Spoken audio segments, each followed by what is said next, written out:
నమస్కారం KR5 news కి స్వాగతం. భారీ వర్షాల కారణంగా బాన్సువాడలో పలు కాలనీల్లో సందర్శించిన పోచారం. గత 3 రోజులుగా రాష్ట్రంలో ఎడతెరిపి లేకుండా కురుస్తున్న భారీ వర్షాల నేపథ్యంలో కామారెడ్డి జిల్లా బాన్సువాడ పట్టణంలోని పలు కాలనీలలోని సోమవారం రోజున పర్యటించిన తెలంగాణ రాష్ట్ర ప్రభుత్వ వ్యవసాయ సలహాదారులు బాన్సువాడ నియోజకవర్గ శాసనసభ్యులు పోచారం శ్రీనివాసరెడ్డి.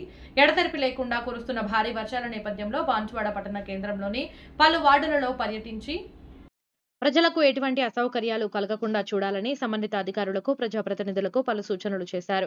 భారీ వర్షాల నేపథ్యంలో ప్రజలు అప్రమత్తంగా ఉండాలి. నదులు, వాగులు, చెరువులు, కల్వర్టులు, బ్రిడ్జిల దగ్గరకు వెళ్లవద్దు. అత్యవసరమైతే తప్ప ప్రయాణాలు చేయకండి. కరెంటు స్తంభాలు, వైర్లను ముట్టుకోవద్దు.